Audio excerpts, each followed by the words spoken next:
Bom, a minha tarefa aqui, conforme me foi passado, eu tenho que falar sobre a questão do golpe militar, mas dizendo o seguinte: antes do golpe, onde é que você estava, por onde andava? E depois do golpe, quais foram as consequências que você sofreu e os seus companheiros das entidades sindicais?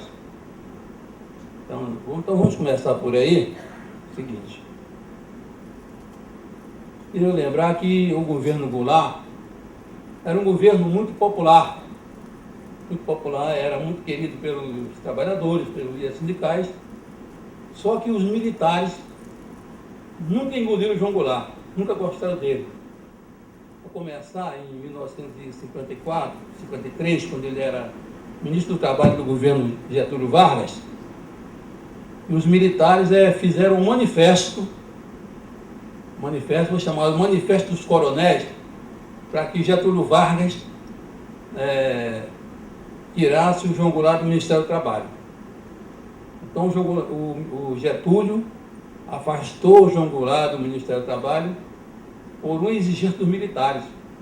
Isso em 54, antes do suicídio de Getúlio. Bom. Só que depois, em 55, ele concorreu na eleição com Juscelino Kubitschek como vice-presidente da República e foi eleito junto com Juscelino. Quer dizer, os militares que já tinham forçado a saída dele do Ministério do Trabalho, aí virou ele ser eleito junto com Juscelino. Bom, aí tentaram dar um golpe para impedir a posse de Juscelino. Mas o problema não era com Juscelino Kubitschek, o problema era com o João Goulart. Aí tentaram dar um golpe antes da posse de Juscelino. E aí foi a chamada República do Galeão, quer dizer, o pessoal da aeronáutica se organizaram para impedir a posse do Juscelino Kubitschek. Só que o Marechal Lott era, à época, o ministro da Guerra, e o Marechal Lott, ele cercou a base aérea do Galeão, o tanque antiaéreo, e falou: olha, a ordem é o seguinte, avião que levantar voo é levantar e derrubar, ser derrubado. Bom, aí os militares da aeronáutica tiveram que recuar e aí foi dada a posse a Juscelino Kubitschek. Depois, na eleição de 60, ele concorreu para a eleição junto com o Marechal Lott. Então o Marechal Lott era o candidato a presidente e o Jango a vice-presidente. E o Jânio Quadro lá com o seu vice. À época, o voto era dado separado. O eleitor votava no candidato a presidente e no candidato a vice, era separado os votos, né? Tanto que o João Goulart teve mais votos do que o Marechal Lott. Ele foi mais bem votado. Aliás, teve mais votos também do que o Jânio Quadro. Se ele fosse o candidato a presidente da República, tinha sido eleito, porque ele teve mais votos que todos. Foi o mais votado, o João Goulart. O Jango assumiu e depois, por conta disso aí, quando o Jango estava visitando a China, quando o Jânio Quadro renunciou, e aí no retorno ao Brasil, os militares tentaram impedir a posse do João Goulart no lugar do Jânio Quadro. Aí foi um movimento importante. O governador do Rio Grande do Sul, que era o Leonel Brizola, mobilizou o Terceiro Exército, que compreende o estado do Rio Grande do Sul, Paraná e Santa Catarina. E aí mobilizou o exército lá, e com o general Machado Lopes, e conseguiram, então, garantir a posse do João Goulart. Esse episódio foi muito importante, porque o Brasil todo se movimentou, e eu, particularmente, que estava começando a minha militância política, esse episódio da campanha pela legalidade da posse do João Goulart, isso mexeu muito comigo. Quer dizer, eu fiquei bastante empolgado com a campanha, né, garantir a posse do Jango, não sei o quê, foi um negócio muito importante. Então foram 3 episódios que influenciaram a minha militância. Primeiro, o contato com o pessoal do PCB na fábrica. Segundo, essa questão de garantir a posse do Jango, foi um movimento que mexeu muito com a população e eu particularmente. E terceiro, o comício da Central do Brasil no dia 13 de março de 64. Então, esse movimento, para mim, foi muito importante para a minha formação. É lógico, além do contato com o PCB, né? Enfim, mas ele foi importante, por exemplo, no comício da Central do Brasil, dia 13 de março de 64, eu fiquei muito entusiasmado, tanto com a quantidade de pessoas, aproximadamente 200 mil pessoas entre trabalhadores e estudantes, né, e políticos, muitos políticos. Os trabalhadores da Petrobras vieram em caravana de ônibus, desceram ali na Praça 11, estacionaram lá e vieram a pé de lá para a Central. Aí vieram todos uniformizados, de capacete, macacão, de bota, de carregando assim uma tocha acesa de petróleo. Então é um negócio muito bonito. Quer dizer, para mim fiquei muito empolgado de ver aquele milhares de trabalhadores naquela, né, em coluna, vindo para o comício. E além do mais, né, as falações de Miguel Arraes, do Julião, do Brizola, e finalmente o João Goulart. Só que isso assustou os militares. Esse comício foi tipo assim, foi dizer que foi a gota d'água para os militares, até para agilizar a questão do golpe que eles estavam preparando. Esse golpe que já vinha sendo gestado há muito tempo, né, desde a época de 55, quando eles tentaram impedir a posse do Juscelino, depois em 62, tentando impedir a posse do Jango, e agora eles resolveram dar o golpe definitivamente. Até porque tinha um movimento muito forte, que era um movimento pela reforma de base. Esse movimento pela reforma de base era um movimento organizado o PCB, estava né, na frente desse movimento, mas era o sindicato que organizava essa movimentação toda. E era importante. Fazer a reforma de base naquela época seria muito importante para o país. Fazer a reforma agrária, a reforma urbana, reforma da educação, reforma tributária, reforma financeira, porque um dos absurdos era a remessa de lucro posterior. As empresas multinacionais enviavam muito lucro para o exterior. E não tinha nada que regulamentasse essas coisas. Além da questão dos bancos. Portanto, fazer a reforma financeira também era muito importante naquele período.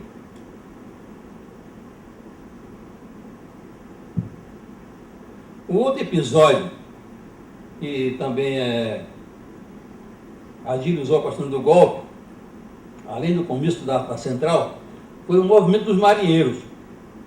Marinheiros se reuniram no Sindicato Metalúrgico, na Rua Nanelli. Quer dizer, eu tive a oportunidade também de estar presente. Tinha muita liderança, inclusive o João Cândido, que havia comandado a revolta da Chibata em 1910, ele estava lá presente, João Cândido. Estava lá sentadinho lá e falou assim: olha, eu nunca vi marinheiro fazer revolta em terra, só faz no mar. Mas vocês estão fazendo em terra, tudo bem, nós estamos aí para apoiar. Foi um movimento importante. A Marinha mandou dois daqueles caminhões de soldados navais, fuzileiro naval, para prender os marinheiros que estavam no Sindicato Metalúrgico. Só que os navais, quando chegaram lá, e viram aquele movimento, o Cabancel discursando, com um discurso muito inflamado, aquela coisa toda, e aquilo também os afetou do ponto de vista psicológico e emocional, e eles acabaram jogando as armas no chão e se juntaram com os outros colegas. Foi um negócio muito bonito, quer dizer, os caras vinham todos armados para prender os companheiros que estavam lá. E de repente, o cara depõe as armas, joga no chão e vai lá e se abraça todo mundo, canta o hino nacional, não sei o quê, quer dizer, aquela coisa contagiava todo mundo, contagiava tanto os militares como os civis que estavam lá, que era um negócio muito, muito legal. E com isso aí, cada vez mais os militares foram ficando nervosos e deram o golpe no dia 31 de março. É 1º de abril, porque na verdade eles não querem assumir como 1º de abril, porque é o dia da mentira.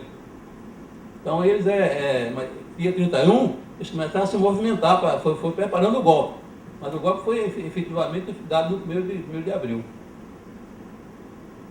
Bom, e aí foi o que aconteceu. O golpe, os militares se voltaram principalmente contra os sindicatos urbanos e rurais, porque os sindicatos sindicato eram as organizações que apoiavam o governo Goulart. Apoiavam o governo Goulart, que organizaram a luta pela reforma de base. E os militares tinham muita raiva, sabia também que tinha muita gente do partido dentro do sindicato. Tinha o CGT, que era o Comando Geral dos Trabalhadores. A época é a única central que existia, não tinha central sindical, tinha o CGT, que era organizado nacionalmente, assim como as ligas camponesas. O Julião, lá no Nordeste, organizou a partir de Pernambuco e espalhou pelo Brasil inteiro, a Liga Camponesa. Nós estimamos que naquele período deviam ter no Brasil pelo menos 500 mil camponeses filiados às ligas camponesas. Era muita gente que tinha filiado às ligas. Por quê? Era porque a luta pela reforma agrária. As ligas camponesas, ela congregava os camponeses para poder lutar pela reforma, estava organizado na época.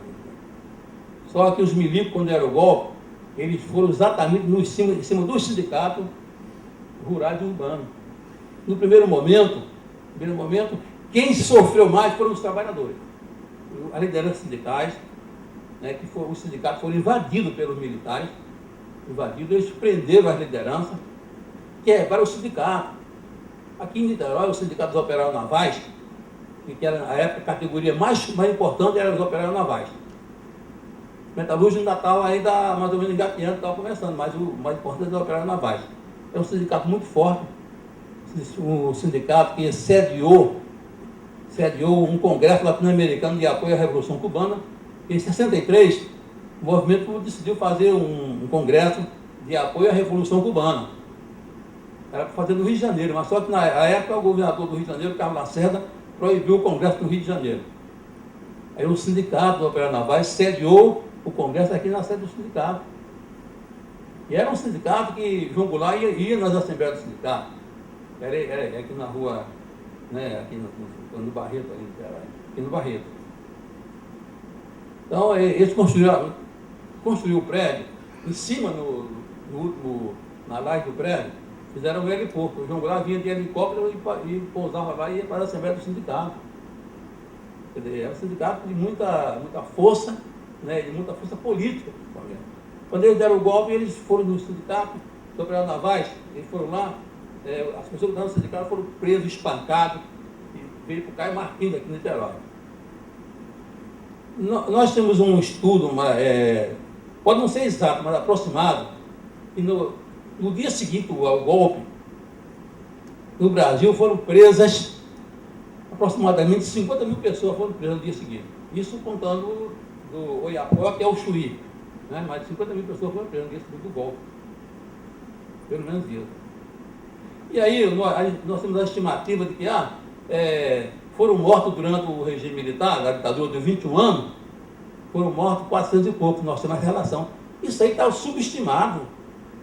Foram muito mais mortos. A quantidade de mortos, entendeu? É uma quantidade muito grande. Nós não temos como, não temos dados, não temos alguns mortos, eles pegaram e mataram e jogaram de qualquer maneira. Principalmente no interior do Brasil, os trabalhadores rurais, que foram presos, torturados, foram levados para Fernando de Noronha, eles mataram muitos trabalhadores rurais, mataram muitos militares, porque eles eram violentos, eles eram raivosos, eles chegavam no sindicato e quebrando tudo, destruindo tudo, assim como lá fizeram com a UNE, com a sede da UNE, foram lá e botaram fogo na sede da UNE. Quer dizer, é isso que eles faziam. Então, no primeiro momento, quem sofreu a repressão maior foram os trabalhadores. Sem contar que aí, quando eles instalaram no poder, dizendo que deram um golpe para afastar o perigo vermelho, para afastar os comunistas, para não tomar o poder, que não queriam a nova Cuba aqui na América Latina, não sei o quê. Eles diziam isso, mas que iam convocar a eleição no ano seguinte. Esse ano seguinte durou 21 anos. Durou 21 anos. Foram 21 anos de trevas, 21 anos de repressão violenta, de tortura, de assassinato. E as pessoas eram sequestradas, os militantes não eram presos assim, chega assim, prender, levar para a delegacia, não, eles sequestravam, jogavam dentro de um carro e botavam um capuz para não saber para onde ia, levavam para os porões do DOI-CODE, lá do DOPS, para poder torturar.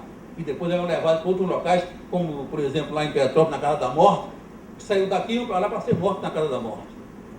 É isso que a gente fazia. E os nossos advogados ficavam malucos procurando as pessoas, porque as As famílias iam procurar advogado para procurar. Não achavam, porque eles não estavam presos numa delegacia. Eles estavam sequestrados em algum porão dessas casas que eles tinham, casa de tortura. Como tinha a casa em São Conrado, tinha em Petrópolis, tinha sítio por aí, vários locais, que eram locais de tortura. Onde eles pegavam, levavam e torturavam para tentar arrancar a confissão, as pessoas não falavam. Então era torturado até a morte. É isso que eles faziam. Mas a classe trabalhadora, a classe operária, sofreu muito, sofreu com as prisões, com a invasão do seu sindicato, com a diretoria de postas, e aí ele prendia a diretoria e aí nomeava interventores, o sindicato passava a ter intervenção. Ao invés de eleição, tinha interventor. Aí o delegado regional do trabalho indicava uma pessoa da categoria, um daqueles pelecos que apoiava o golpe, a dúvida, puxa-saco, para ser o interventor, e aí o cara nomeava uma junta governativa. Ele nomeava a junta governativa para botar no sindicato. É assim que eles faziam. E além do mais, quando foi em 67, o governo Castelo Branco acabou com a estabilidade do emprego dos trabalhadores. E era o seguinte: com 10 anos de trabalho numa empresa, você tem estabilidade. Só podia ser demitido se você quisesse, você tinha que estar um documento junto ao Ministério do Trabalho dizendo que você concordava em ser demitido. Aí recebia indenização dobrada, com uma série de vantagens. Castelo Branco acabou com a estabilidade e criou o chamado Fundo de Garantia por tempo de serviço, do FGTS. O salário passar a ser corrigido da seguinte forma: o salário era o seguinte, a correção do salário era 50% da inflação. E aí tinha 50% da inflação e mais um fator de produtividade. E era um negócio aleatório, não tinha nenhuma referência. Então, na verdade, quer dizer, os salários era arrochado na época da ditadura, né? A correção era só pela metade. Entendeu? Quer dizer, é isso que eles fizeram. E quando eles deram o golpe, disseram, mas o golpe foi para afastar o perigo vermelho, o Brasil tem muita dívida, tem não sei o quê, um monte de conversa. Quando eles deram o golpe, a nossa dívida externa era de 3,4 bilhões de dólares. Nossa dívida. 3,4 bilhões. A inflação estava alta, estava 34%. Mas só que ela disparou depois que eles assumiram. O salário arrochado, né? Inflação alta e a dívida imensa. O período que eles disseram que foi o período de lag econômico, quer dizer, houve muito investimento de dinheiro, né? Muito investimento de empresa aqui no Brasil, e muito dinheiro do FMI, fizeram algumas obras grandes aí da ditadura, mas em compensação o país se afundou na inflação, no arrocho salarial, na dívida externa, na repressão violenta. Eu queria, por exemplo, só na época do João Goulart, quando ele dava aumento salarial para os trabalhadores, era 100% de aumento. Ele, o Jango, convidava os sindicalistas para ir ao Palácio de Laranjeira, ele vinha de Brasília para cá, no dia 30 de abril. Fazia um almoço no Palácio de Laranjeira com os trabalhadores lá, sindicalistas, para anunciar o aumento do salário mínimo que é a partir do período de maio. Então ele combinava com os sindicalistas, amanhã vai estar decretado o novo salário mínimo, o aumento era de 100% do salário dos trabalhadores, era 100%. E depois você vai ver num arroz salarial, igual foi na época da ditadura,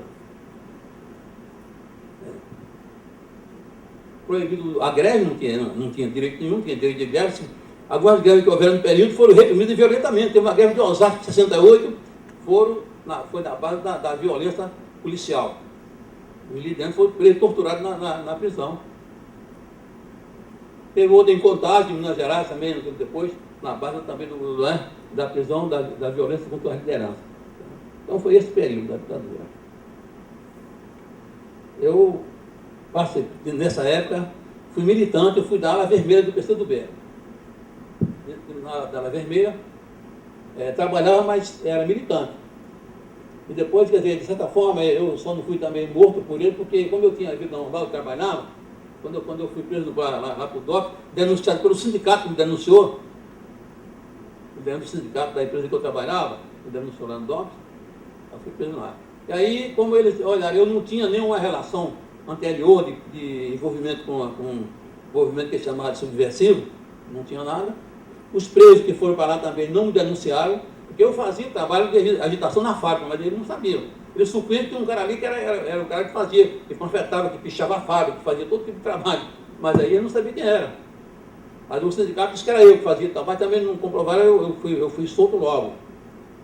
Só que depois eu voltei para a empresa, aí fui demitido na empresa, e depois não arranjava mais trabalho. Fiquei 5 anos sem poder, sem trabalhar. Arranjei algum trabalhinho nessa época, mas era só 2, 3 meses, era demitido. Eu estava numa lista da repressão, lista da ditadura, quer dizer, que não permitia que uma pessoa que tivesse envolvimento, um movimento de oposição ao regime trabalhasse numa empresa, que era considerado um elemento perigoso. E por isso a gente ficava nesse sofrimento. Então foi uma luta muito difícil, quer dizer, não só eu, mas como nosso companheiro, entendeu? Nós perdemos muitos companheiros, muitos jovens foram mortos, torturados de forma bárbara, de forma covarde.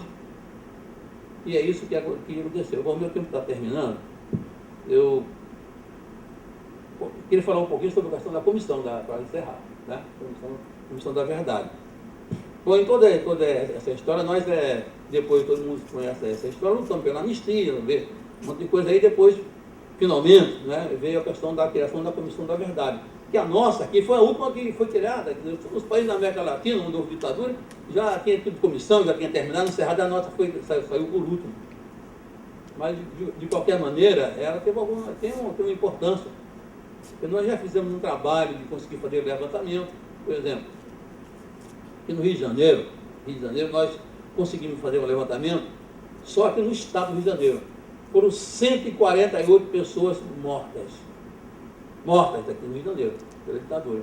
E desses 148, 47 nunca apareceram os corpos, são desaparecidos. Quer dizer, 148 mortos aqui no Rio, 47 os corpos nunca apareceram. Aí o pessoal sabe, Rubens Paiva, Mário Alves, Fernando de Santa Cruz, enfim, um monte deles aí, nunca apareceram os corpos. Os corpos nunca apareceram, porque eles meio subiram com os corpos, né? Nós estamos pressionando para poder, alguns militares já fizeram algum depoimento. O pessoal viu semana passada, lá do coronel Mairante deu algumas informações, mas não disse onde estava o corpo do Rubens Paiva, não falou onde estava. Nós fizemos várias audiências aqui no Rio de Janeiro, na Assembleia Legislativa, tomando depoimento de ex-preso político, ex-presa, vários companheiros nossos, fizeram depoimento na ALERJ, na audiência pública. Levamos também lá alguns militares para depor, mas a maioria não vai, manda advogado, não sei quem, não comparece. Nós estamos fazendo levantamento das casas de tortura. Vai ser o tombamento da casa de Petrônio, casa da morte de Petrônio, vai ser tombada. Nós estamos lutando para transformar aquele prédio ali na Rua da Relação com a Rua dos Inválidos, o prédio do DOT, no Museu da Resistência. E é uma luta difícil, porque tem muita resistência, quer dizer, nós não encontramos as coisas facilmente. Quer dizer, hoje ainda tem muitos militares que ainda têm influência, eles estão aí, né? Só para ter um exemplo, hoje mesmo lá na Assembleia Legislativa, lá no Rio de Janeiro, o filho do Bolsonaro fez um ato em homenagem à ditadura. Levou 50 pessoas, que é o povo daquele que participaram da família, da marcha da família com Deus pela liberdade democrática de 64. Alguns remanescentes estão lá, então alguns filhos, né, estão lá junto com os caras. Então a direita está se movimentando, está organizada, quer dizer, ela não se dá por vencido, né? Você viu o depoimento do Mailães, do Brilhante Ucha, na Comissão da Verdade, eles falam, não, nós matamos mesmo. Nós matamos, já devia ter matado mais. Só que aqui no Brasil, por conta dessa lei que foi aprovada em 79, a lei da anistia, que foi uma lei equivocada, que aí dá dupla interpretação, e aí quando nós pressionamos para poder os militares que fizeram os torturadores serem julgados, de repente não vão ser nem julgados, porque o próprio Supremo já disse que a lei anistia os militares também. E baseado nessa lei, eles estão aí com à vontade. Estão lá de pijama em casa, mas estão dizendo, quando vão falar, eles falam, nós matamos mesmo, devia ter matado mais. Porque é comunista para se matar mesmo, devia ter sido morto. Quer dizer, é assim que eles falam. Nós estamos dizendo, então, na comissão, nós estamos fazendo um certo levantamento, né? Temos as comissões também municipais para ajudar. Tem a comissão aqui de Niterói, tem a comissão de Macaé, tem de Volta Redonda, tem de São Gonçalo, vai ser empossado agora, Duque de Caxias, enfim, para poder nós conseguir. Porque a quantidade de coisa que houver nesse país é impressionante. Quer dizer, a comissão ela não vai poder fazer levantamento tudo que precisa fazer por causa do tempo, o tempo é curto. Porque foi criada uma comissão com morte anunciada. 2 anos para a comissão fazer um trabalho. O Brasil é um país imenso, nós somos um país dimensões continental. E a ditadura, ela pegou todos os setores da sociedade do Brasil todo. Ela não pegou só aqui no Rio, São Paulo, não. Ela pegou no Nordeste, por exemplo, né? sem contar o do interior, mas o pessoal, por exemplo, lá em Pernambuco, por exemplo, quantos foram mortos também por água? Quer dizer, tem no Brasil inteiro. Então, para poder levantar toda essa história, precisamos muito mais tempo. O tempo é curto para isso. Né? Mas só assim, ó, quer dizer, só para terminar, quer dizer, a ditadura que vem para acabar com o comunismo, para poder acabar com o desmando do país, para acabar, quando ela saiu, ela pegou o país com 3,4 bilhões de dívida, deixou com 105 bilhões de dívida. 105 bilhões de dívida. A inflação de 34%, ficou 284% de inflação. Só para a gente ter uma ideia do que eles fizeram. Quer dizer, o país ficou atolado, né?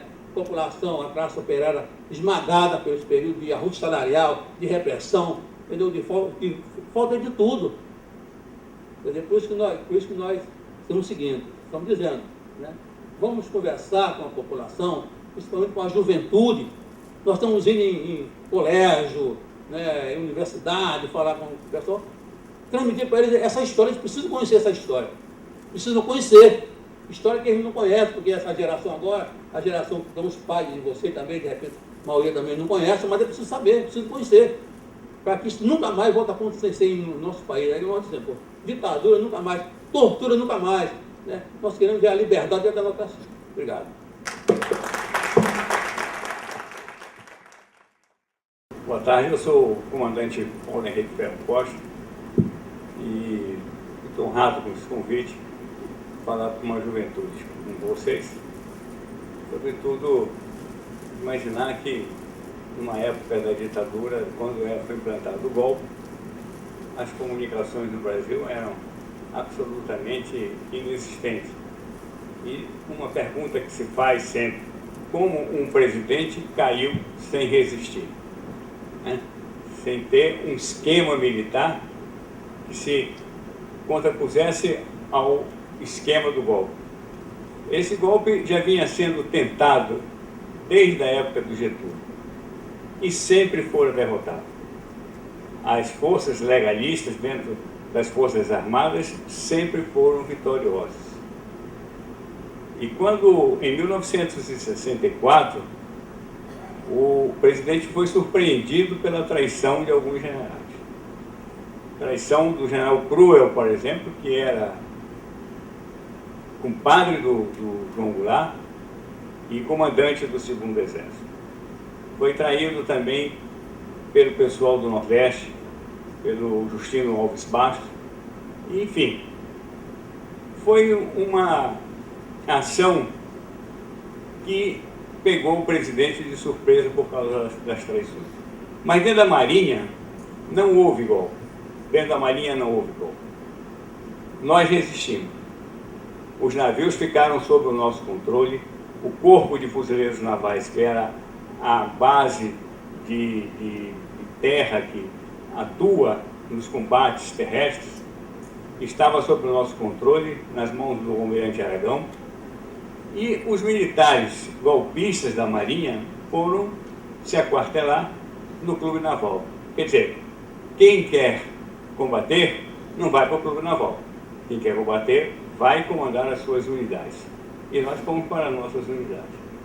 Como que a Marinha só entregou o Ministério depois que o Exército já tinha dominado todas as unidades. Até lá, os marinheiros foram bravíssimos. Eles estavam muito bem organizados. Foi uma resistência de base, uma resistência histórica que ainda não foi esclarecida. O marinheiro José Duarte dos Santos escreveu um livro sobre a resistência dos marinheiros. Infelizmente, não houve a disposição do presidente de enfrentar os golpistas. E aí, o país caminhou com uma ditadura sangrenta, violenta e que deixou muitas vítimas. Queria dizer que o grande inimigo do Brasil, naquela época e ainda hoje, é a miséria, o atraso e a desigualdade. não eram os comunistas. Os comunistas não ameaçavam, jamais pensavam em tomar o poder e implantar aqui uma ditadura. Isso era uma mentira deslavada. E ninguém combate, ninguém conserva uma democracia com um golpe militar. O golpe é o assassinato da democracia. E o que eles fizeram? Deram um golpe para justificar a defesa da democracia. Isso é uma contradição brutal e que ninguém pode admitir. Quer dizer, ninguém vai conservar uma democracia com um golpe.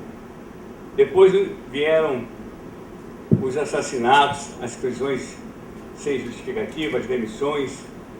Os estudantes, vocês, tinham uma força extraordinária naquela época. Vocês tinham uma função política importantíssima, que era a formação da opinião pública. De um órgão dos estudantes, que daí existe hoje, a UNE, que foi destruída, queimada na Praia do Flamengo. Mas o estudante tinha muito valor naquela época na formação da opinião pública.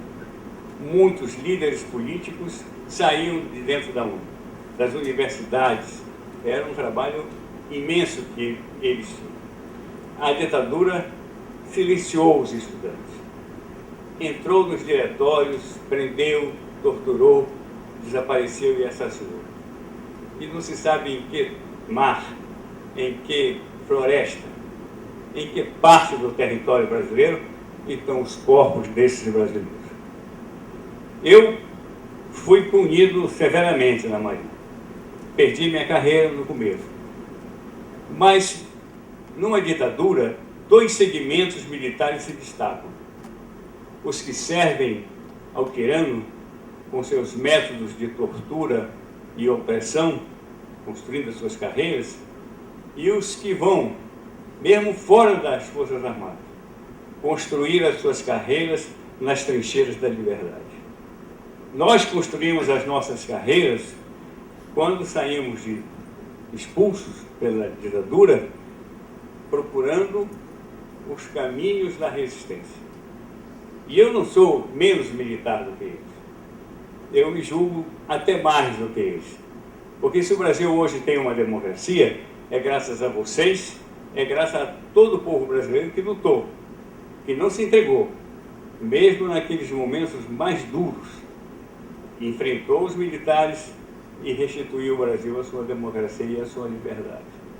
Então, é fundamental entender isso. Não foi uma entrega. Nós não paramos de lutar durante 21 anos.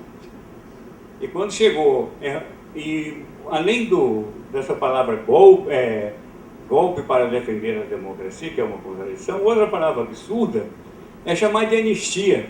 Ninguém pode anistiar quem não cometeu crime nenhum, quem não teve julgamento regular, quem não teve o direito de defesa e que nem cometeu crime algum. Então, como podem chamar de anistia? O que, numa transição de um Estado autoritário para uma democracia, não se chama de anistia, se chama de reparação. Reparação às vítimas daquela ditadura que, com as suas garras, retirou direitos consagrados daquelas pessoas. Então, 4 pilares nós precisamos construir. Já construímos a Constituinte, que é o pilar da mudança das instituições. O segundo pilar era a reparação.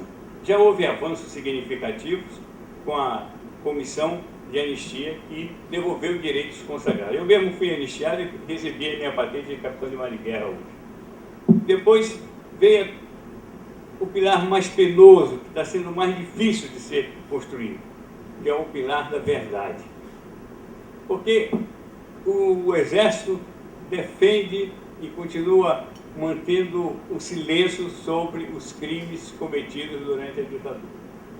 Ele não abre os arquivos, não favorece o esclarecimento da Comissão da Verdade sobre aquelas pessoas que desapareceram. Então, esse pilar no Brasil tem sido penosamente construído. Apesar de todo esse trabalho que está sendo feito em diversos lugares, ainda falta muita coisa. E o último pilar, que no Brasil nem se cogita, é o pilar da justiça. que é levar para a cadeia, julgar aqueles que cometeram esses crimes hediondos contra presos políticos indefesos nos cárceres da repressão. Então, nós estamos nessa situação hoje no Brasil. É a construção dessa democracia e a construção desses pilares. Já avançamos muito quando fizemos a Constituinte, mas ainda temos que derrotar os 3 inimigos fundamentais, que é a miséria, o atraso e a desigualdade. E os militares ainda deixaram mais 2, que foi a violência e o tráfico. Os militares, vocês têm uma ideia assim rápida do que aconteceu, o Brasil cresceu muito. Cresceu porque o Brasil se endividou muito também. Mas 70% da riqueza gerada ficaram com 10% dos mais ricos. Quer dizer, o povo se afundou na miséria e os ricos ficaram mais ricos durante a ditadura. Nós ainda, agora, estamos começando a melhorar os nossos índices de desigualdade.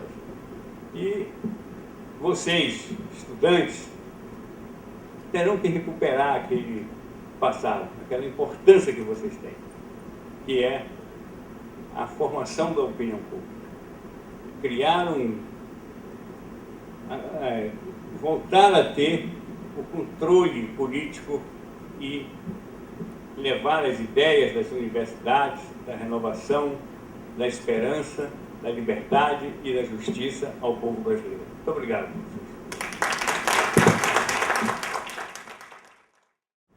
Eu vou fazer um depoimento muito pessoal e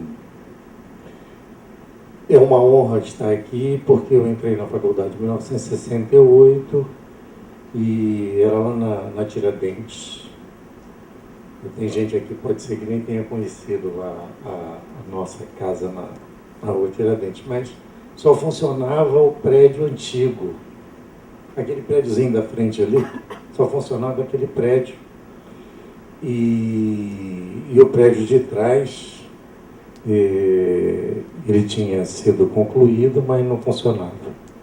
E aí eu tive a honra de discutir com o reitor, que foi um dia lá na faculdade,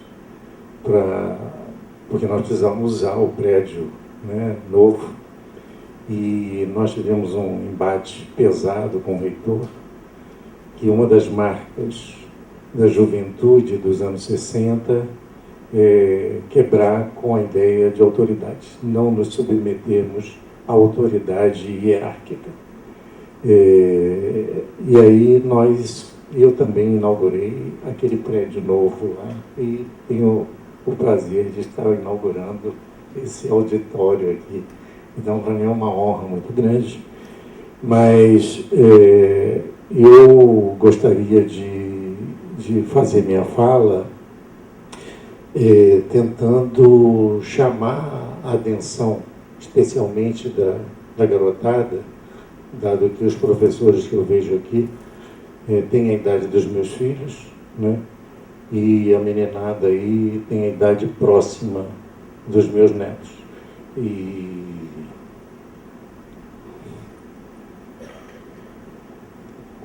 eu acho que eu vou ter dificuldade de falar. Eu fui acordado pelo golpe em 1964. Eu tinha 15 anos de idade e dormia numa dependência da Escola de Economia Doméstica em Pinheiral, onde meu pai era professor, e ele ocupava essas dependências para dormir, dado que nós morávamos no Rio, e meu pai dava aula em Pinheiral, e naquele ano de 64, eu fui mandado para Pinheiral, para estudar em Pinheiral, que era um colégio interno, porque eu tinha feito um cálculo para conseguir não trabalhar. eu estou aqui numa mesa de trabalhadores, mas a minha tarefa naquele momento era não trabalhar. Porque eu queria primeiro compreender a sociedade em que eu vivia, e desde os meus 10 anos eu tinha me imposto essa tarefa, e eu tinha feito um concurso na época BNDE, para ser menor estagiário, sei lá, uma coisa daquela. E tinham 10 vagas, e eu, como era bom aluno, eu fiquei meio sem saber como é que eu ia me comportar. E eu consegui passar em 11º lugar. Para mim foi um sucesso, porque eu não fui trabalhar, e principalmente naquelas condições. E então, só que eu fui para o colégio interno, e eu estava então em 64, nesse lugar, dormindo, eu, meu irmão e mais um rapaz, colega nosso, e entrou o exército nesse cômodo à procura do meu pai. E a minha reação foi de pensar, pô, meu pai é alguém importante, que eu não achava que fosse tão importante assim, dado que o poder, né, e um poder militar estava à busca do meu pai. E aquilo me animou a pensar que era preciso ir também atrás de compreender mais claramente a situação política. Eu, com 15 anos de idade, eu não tinha os recursos para compreender a sociedade da época. E aí, então, a minha fala vai ser nessa construção. O golpe que me acordou no primeiro dia, em 1964, ele, de certa forma, contribuiu para quando eu entrei na Faculdade de Economia. Já entrava na Faculdade de Economia em 1968, que o ano letivo começou em abril, por conta das confusões, né, da própria universidade. E eu já estava militando antes de entrar para a universidade. E quando começou o ano letivo, a gente já estava nas ruas no Rio de Janeiro, por conta da morte do Edson Luiz no calabouço. E nós estávamos na rua, e muitos de nós jamais saiu das ruas desde então. E eu vim para a Faculdade de Economia, e aí vários colegas nossos da época tinham militância em organizações de esquerda, mas nós tínhamos uma característica interessante, é que nós militávamos nos movimentos de rua no Rio de Janeiro, e aqui no Rio não tinha movimento de rua. Uma vez fizemos uma passeata aqui no centro de Niterói, foi um fiasco, porque foi preso todo mundo. Era um grupo muito pequeno ali na Amaral Peixoto, e a minha mulher também entrou em 1968 na Faculdade de Economia. Eu guardo comigo a carteirinha, se vocês quiserem ver, eu mostro para vocês, a carteirinha do diretório acadêmico Herman Júnior, né, daquela época. E estávamos eu, minha mulher, ela era minha colega nessa época, e outros colegas, e de repente começaram a aparecer umas pessoas diferentes, e a turma interpretou: o operariado está aderindo à nossa manifestação. Eu olhei aquilo, achei muito esquisito, e falei com as pessoas que estavam perto de mim: é melhor a gente se deslocar para a calçada. Quando nós fizemos isso, o cerco fechou, e era a turma do DOPS. E tinham vários colegas da direção da UNE nessa manifestação, foi todo mundo para o brejo.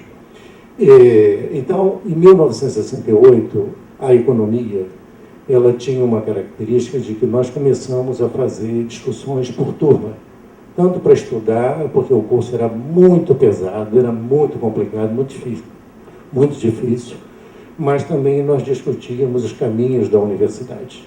A universidade estava sob ataque naquele momento, um ataque pesado, e nós discutíamos, então, os rumos da universidade. Ao contrário do que contou Geraldo Cândido, apesar de termos militância posteriores numa mesma perspectiva, a moçada da minha época tinha uma coisa importante, que era a ruptura com a forma de fazer política anterior, mesmo aquela que era enaltecida, como o caso dos nacionalismos, dos brizolismos, inclusive do PCB. Nós não éramos afiliados à perspectiva política do PCB, né? Pelo contrário. E a luta, como foi sendo travada, os meus colegas me escolheram para ser delegado no 30º Congresso da UNE, e que tem uma série de coisas, de textos contando isso. E quando a gente lembra do 30º Congresso da UNE, que dá para muita gente assim, eu tive no 30º Congresso da UNE em Biúna, aquilo foi uma piada, né? Nós fomos para o meio do mato, num sítio que não tinha absolutamente nada, com mais de 800 alunos, e que acabamos com todos os pães das padarias nas cidades do entorno, e uma cagada enorme, que só teve uma discussão: quem é que teria direito a voto ou não ter direito a voto, porque quando acabou essa conversa, era madrugada, nós dormimos, e quando nós acordamos e fomos tomar café, chegou junto com o café a polícia, né? Então, a situação, isso era outubro de 1968,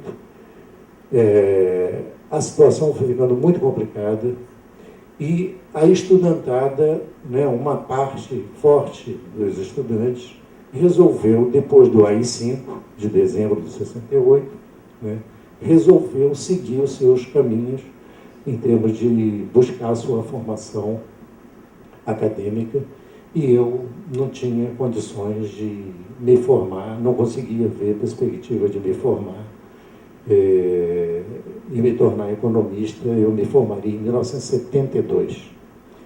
Eu não conseguia ver possibilidade de eu atuar como economista naquele período. 1972 é o momento auge da ditadura, da violência, das torturas, né?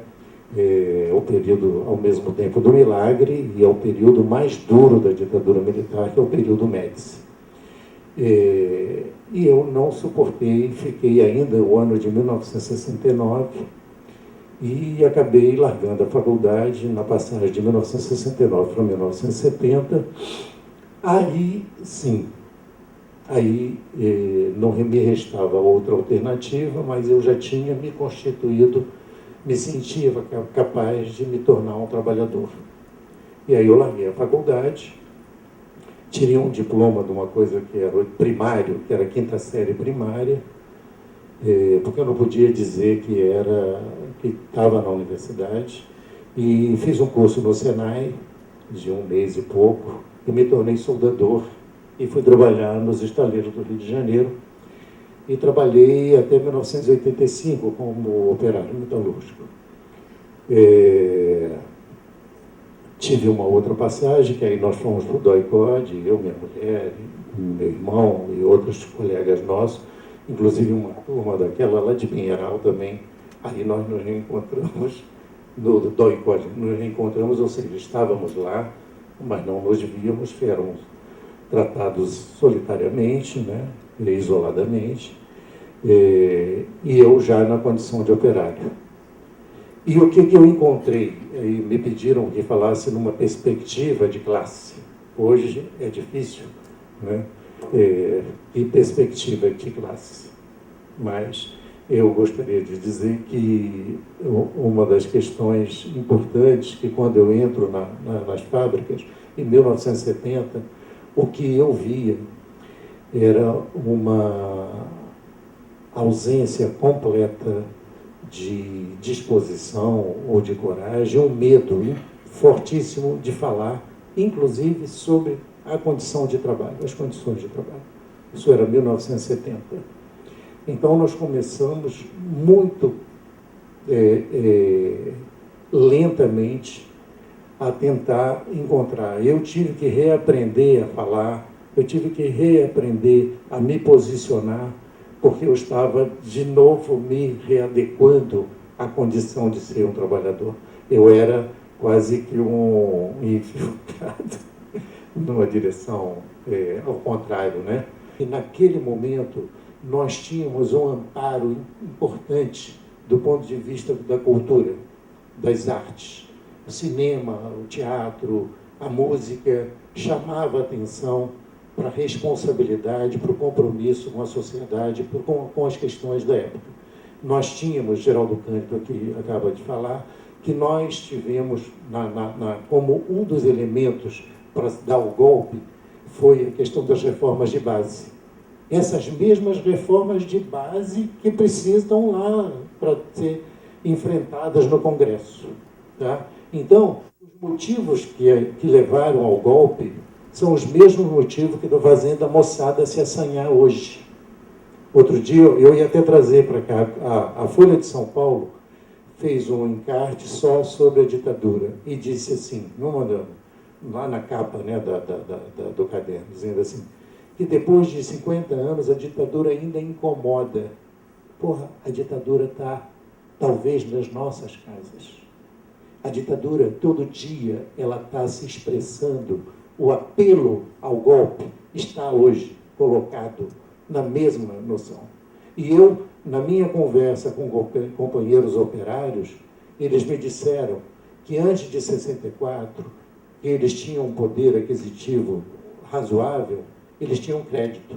Então entravam nas casas de comércio naquela época para comprar aparelhos eletrodomésticos ou para comprar roupa e tal, eles tinham crédito e eram atendidos, porque não só tinham crédito, mas eram bons pagadores, porque a classe trabalhadora é boa pagadora, porque acredita que quando ele não paga, vai dar problema, né? E normalmente quem é sem vergonha é o pessoal da classe média, que não se preocupa muito de ser devedor, né?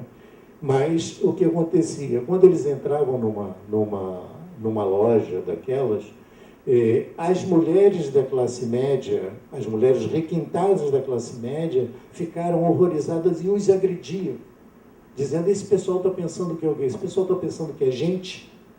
Tá? Do mesmo jeito hoje que as pessoas reagem quando o povão vai pegar um avião para voltar para o Nordeste, que a moçada não voltava para o Nordeste, não voltava para o Norte, e os companheiros meus que eu encontrei na fábrica, na sua grande maioria, eram nordestinos, né? A classe trabalhadora que eu encontrei na fábrica era uma classe trabalhadora de pessoas vindas do campo, né?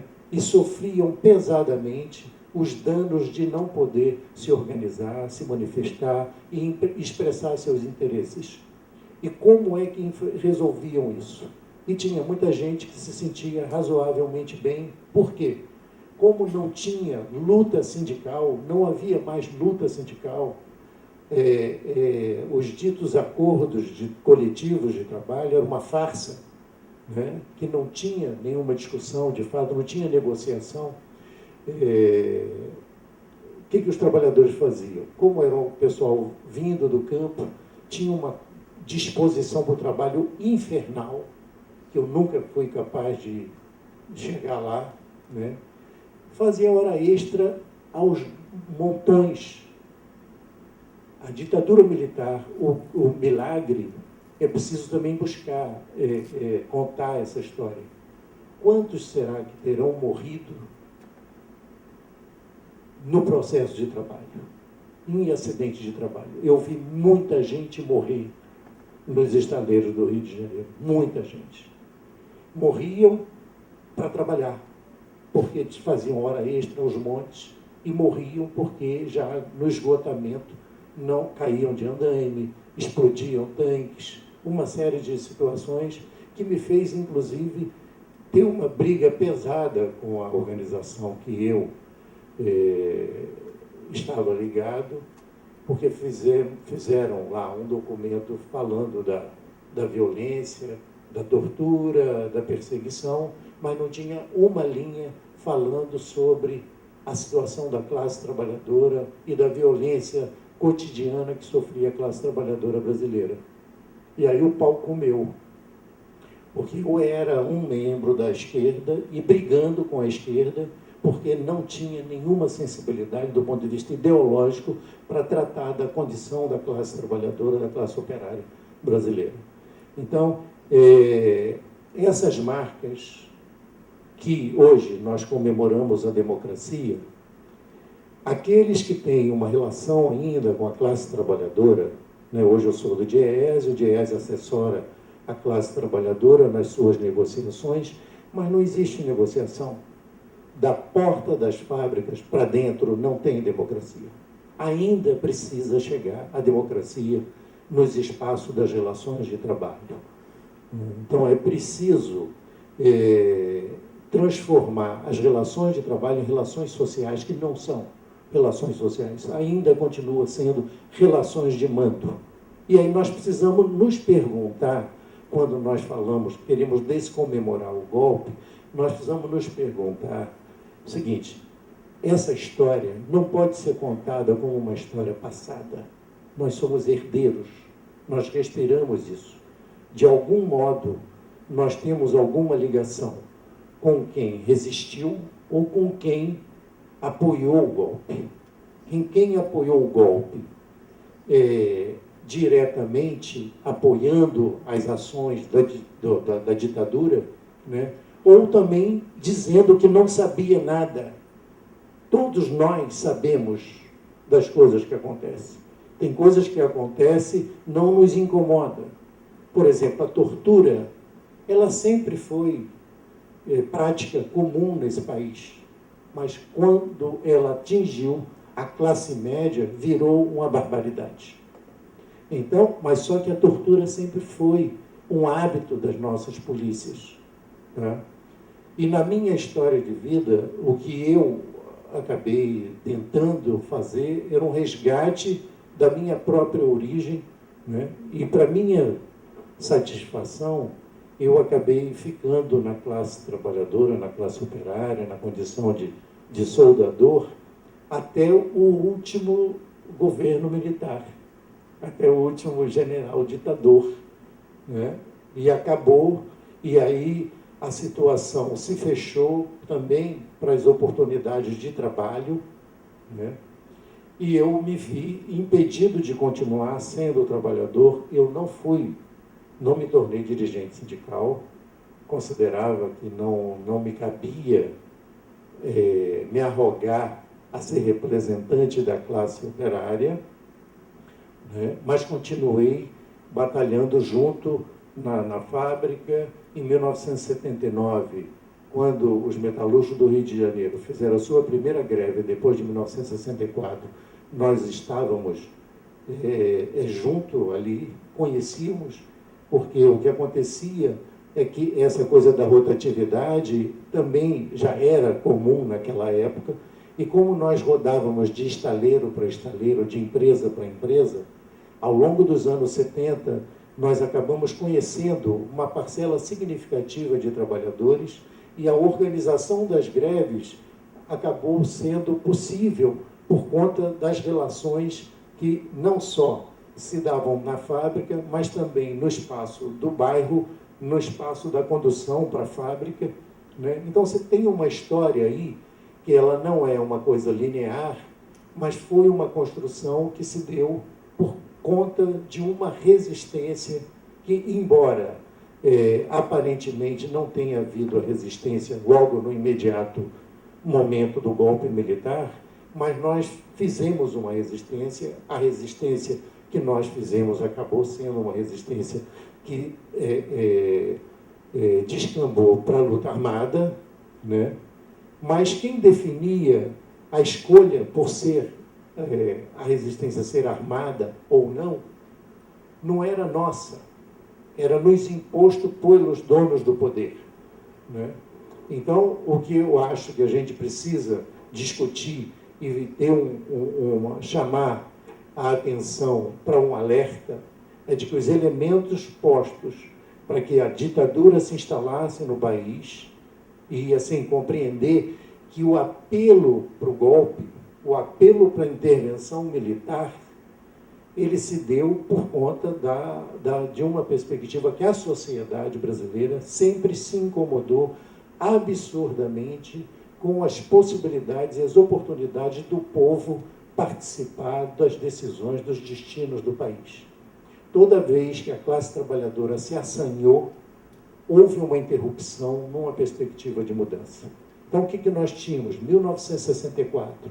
1964, a continuidade, termina o governo JK, com a mudança de uma sociedade rural para uma sociedade urbana, uma sociedade produtora de bens primários para exportação para uma sociedade industrial, e coloca as condições de disputa pela nova situação colocada. A classe trabalhadora se apresenta nessa disputa, num espaço de democracia, né? E aí tem que ser interrompida, porque a força, o pleito, era para mudança.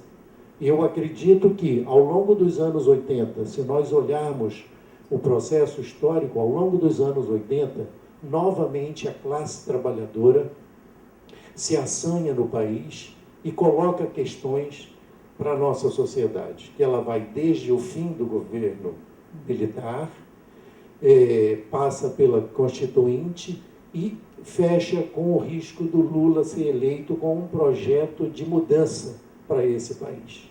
O que nós tivemos depois de 1989? O governo Collor e Fernando Henrique Cardoso novamente interrompe um processo de debate para instalar um modelo de democracia com a participação do povo, com a participação da classe trabalhadora.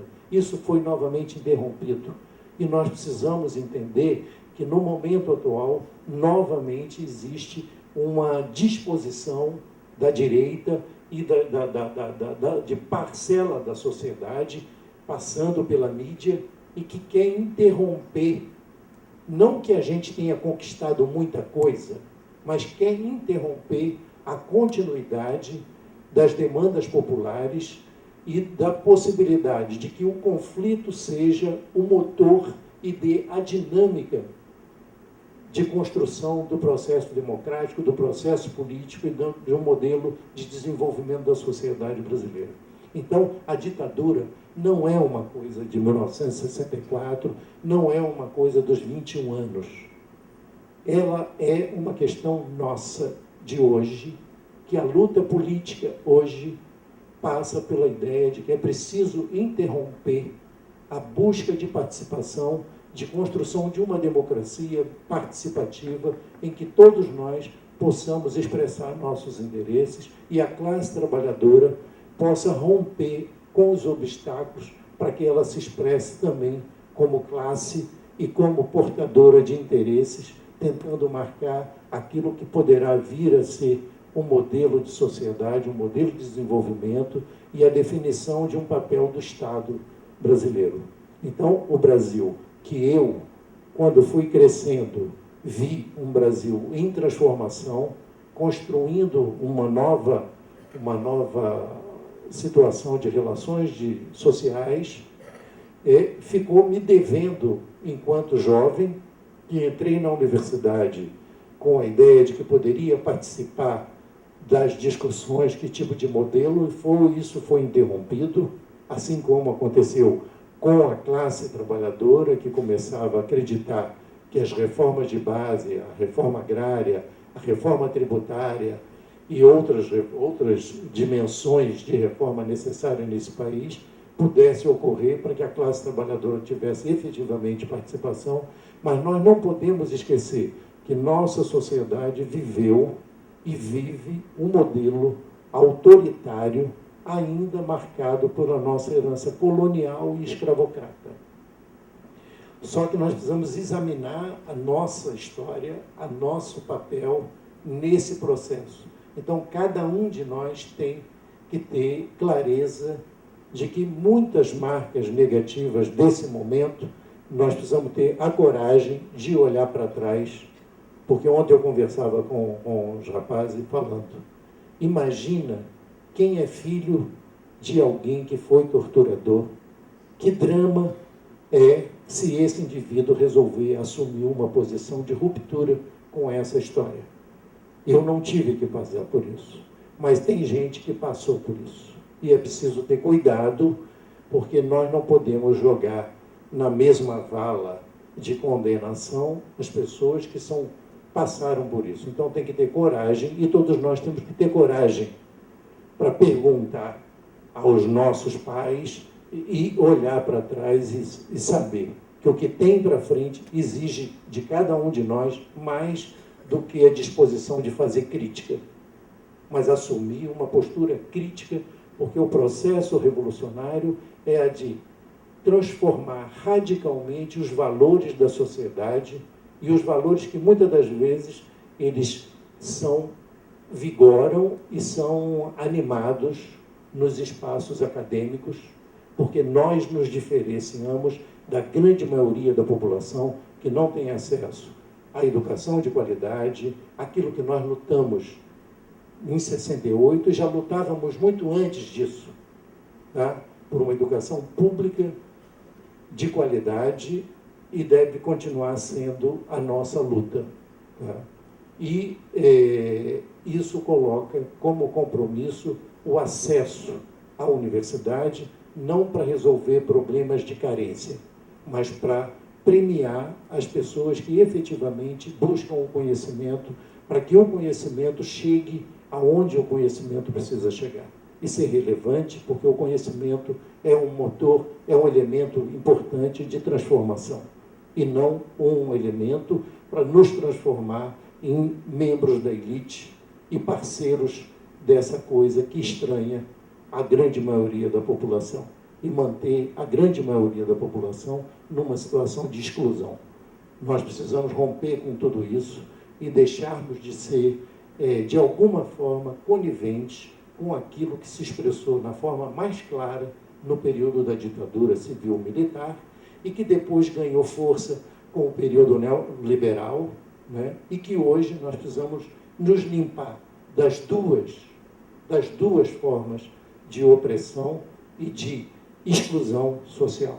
Então é uma tarefa nossa, né? Não só para ouvir história e decorar essas coisas, mas assumir um compromisso para frente que foi desmontado nesses últimos tempos, a partir de Margaret Thatcher e Ronald Reagan, a ideia do descompromisso. Nós precisamos reassumir o compromisso com a sociedade brasileira.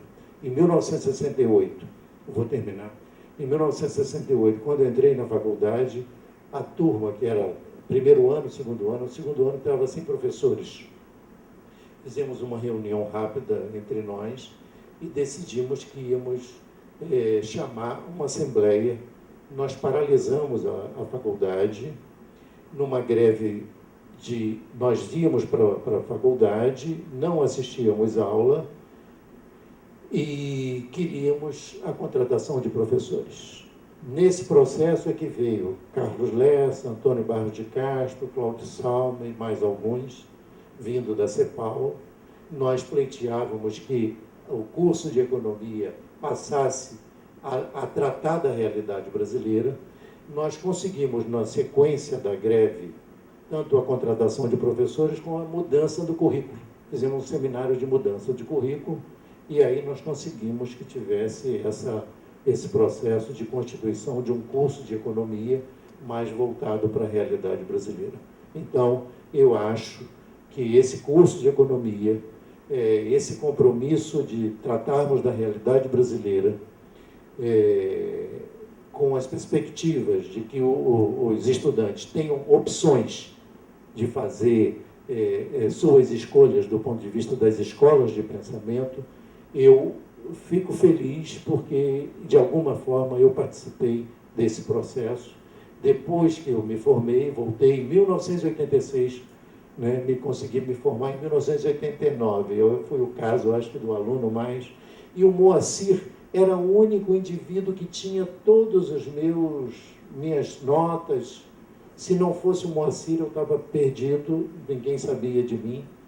Né? E eu voltei, me formei, fiz mestrado na UFRJ e passei a dar aula aqui na UF por um certo tempo, e até 96, e aí busquei outros caminhos. Mas, então, eu fico muito feliz e queria dizer para vocês que estarei sempre à disposição, mas a minha vontade, a minha ideia é de trazer essa história para uma coisa de reflexão, para que cada um de nós seja capaz de pensar que compromisso que nós temos com as perspectivas de transformação da sociedade brasileira rumo a uma sociedade mais igual, ou pelo menos menos desigual, mais democrática, e que olhe para a situação de direitos de todos, não apenas daqueles grupos privilegiados. Obrigado. Oi, boa tarde, meu nome é André. Eu queria fazer uma pergunta para você, Jardel. Você estava para se formar em 72, certo? Deu esse intervalo no contexto da ditadura, foi só se formar em 89, chegou a ministrar curso aqui na faculdade da UF mesmo, certo? Eu queria saber, como é que você vê o papel do economista antes, 68, 69, depois de 89 e hoje? Sim, como é que você percebe, melhor, como é que você, tá certo. Como é que você percebe, como você observava a dimensão do economista no contexto da ditadura e a dimensão do economista no contexto da abertura, do fim da ditadura, e a dimensão do economista hoje, né, 2014, 50 anos de golpe, e, aliás, só queria salientar, 2014 também são 80 anos da Batalha da Sé, né, que a esquerda deu uma porrada nos integralistas lá em São Paulo, que foram para a rua marchar em nome da família, propriedade, tradição, mesma coisa de sempre, né? E pergunta para você que é economista. Boa tarde, meu nome é Gessé. Eu queria fazer a pergunta ao Paulo. Como é que você que trabalhou como oficial, né, da Marinha, como é que nos anos 60 você via a organização, a dimensão, o poder das Forças Armadas em relação ao que a gente tem hoje no país, considerando que hoje a gente vê nas notícias aí como é que o governo federal libera forças para ações nos morros, em comunidades e tal, e uma força extensiva em grande dimensão. Hoje em dia, no contexto de hoje, qual seria o poder das Forças Armadas no caso de uma repressão aos movimentos sociais em si? Eventualmente ainda tem algumas pessoas chamando pouco a pouco intervenção militar, mas ainda não diria que é relevante, mas é sempre bom saber qual seria estrategicamente a força das Forças Armadas, né, o poder. Obrigado. Oi, meu nome é Mariana. Eu queria fazer uma pergunta para o Geraldo. Eu queria que ele avaliasse como é a questão dos sindicatos hoje em dia. Muito se diz da ascensão do PT no poder e como eles se posicionam. E eu queria saber o que acontece hoje em dia nos sindicatos e qual o poder realmente, como eles estão funcionando. Oi, meu nome é Jonatas. Eu queria fazer uma pergunta para o comandante Paulo. Em relação à Marinha, naquela época, o porquê que os comandantes da Marinha, os oficiais da Marinha não mobilizaram tropas para fazer uma resistência concreta, uma resistência armada contra os militares durante o golpe.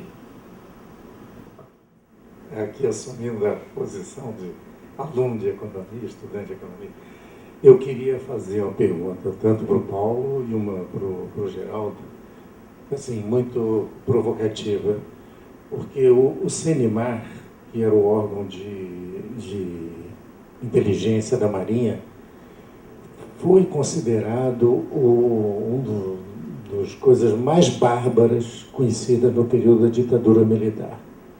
Então, assim, a Marinha, ao mesmo tempo, me parece que é uma das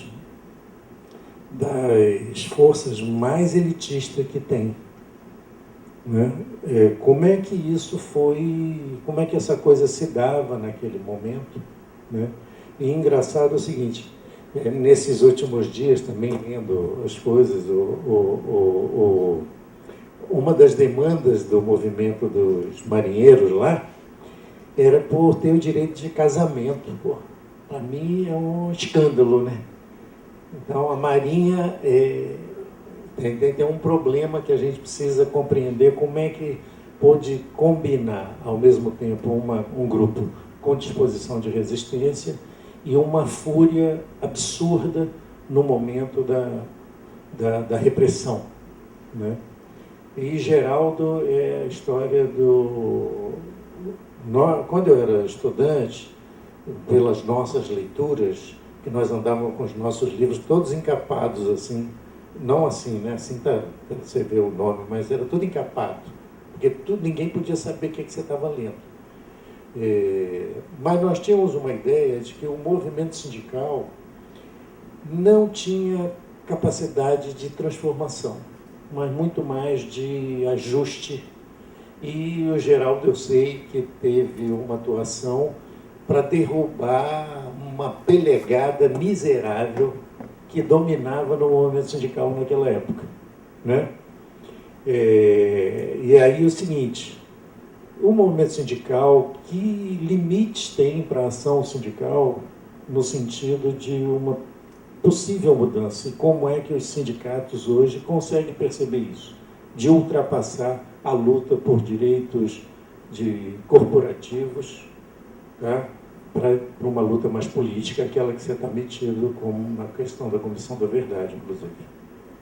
Vou me permitir fazer uma pergunta também aqui para o Jardel. Como você falou que estudou aqui, fez parte do diretório acadêmico, eu e mais alguns alunos que estão aqui, a gente também tenta levar o diretório acadêmico como órgão de luta, mesmo nessa conjuntura despolitizante. Então, se eu puder contar como foi um pouco a atuação do diretório acadêmico naquela época. Então, primeiro, responder a Mariana. Ela perguntou em relação ao poder dos sindicatos hoje, né?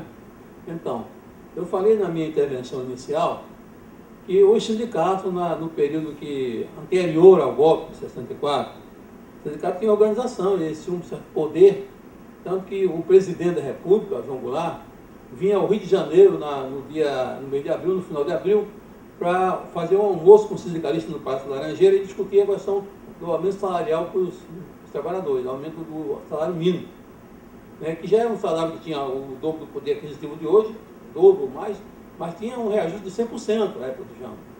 Então, depois do golpe, né, os sindicatos foram estraçalhados pelos militares, né, foram estraçalhados e tal, mas quando acabou a ditadura, nós retomamos um período da luta outra vez, antes de acabar a ditadura, já em 79, teve aqui em Gaguatá, teve um congresso de trabalhadores do Brasil inteiro, 79.